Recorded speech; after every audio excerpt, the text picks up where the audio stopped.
Mes chers amis, dans l'Écriture sainte, saint Paul nous demande de ne pas être des insensés, mais des hommes et des femmes sages qui savent lutter contre leurs passions. Je n'ai l'intention de blesser qui que ce soit. À chacun de faire son examen de conscience pour voir ce qu'il y a à réformer dans sa vie. En tout cas, nous devons constater qu'il y a souvent dans nos comportements des excès, des lacunes auxquelles il faut porter remède.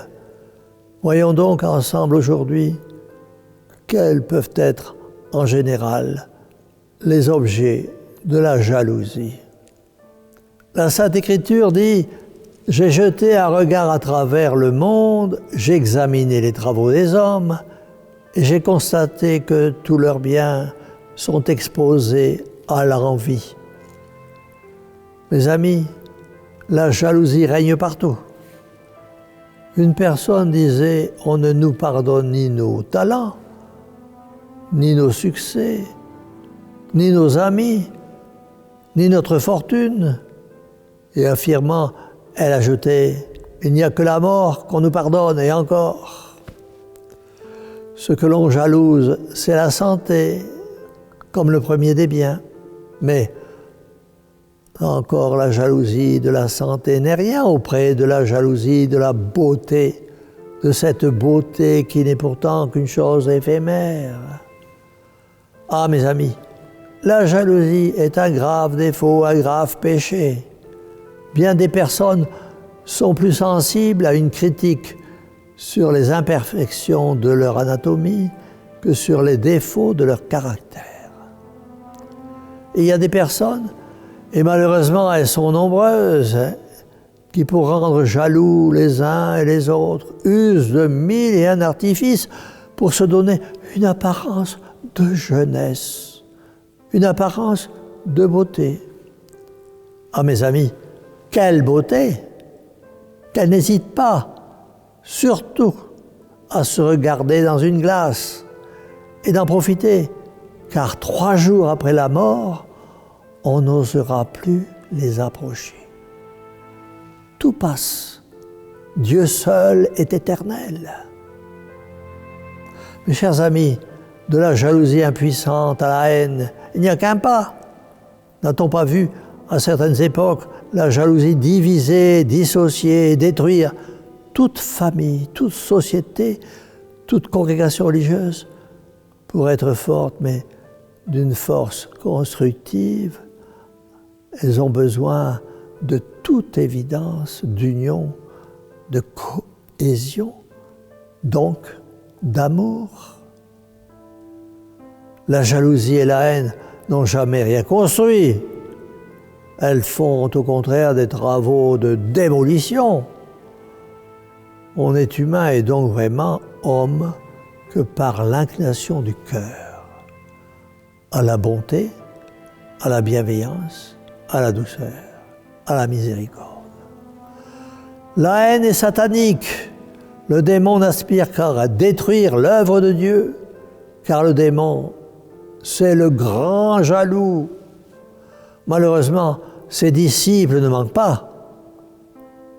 Nous voyons même la jalousie s'emparer des hommes d'Église. Et combien en font les frais? Ah, mes chers amis, ayons donc la jalousie en abomination. Ayons du cœur, de la charité, de la bonté, et veillons bien à ne pas nous laisser entraver par la jalousie. Attention, la jalousie conduit à la médisance, à la calomnie. Comment donc faire pour échapper à ce défaut qu'est la jalousie? Disons-nous tout simplement que le jugement que Dieu portera sur nous le jour de notre mort sera sûrement celui que nous aurons nous-mêmes porté sur les autres. Redoutons donc ce jugement-là. Mes chers amis, aucune jalousie parmi vous, même la jalousie spirituelle. N'enviez pas telle ou telle personne parce qu'elle prie mieux que vous, parce qu'elle est plus recueillie, parce qu'elle paraît plus sainte. Ne jugez pas comme cela. Les apparences sont parfois trompeuses, je dis bien parfois trompeuses seulement. Mais n'hésitez pas à prendre exemple sur des personnes humbles, pieuses, recueillies et dévouées.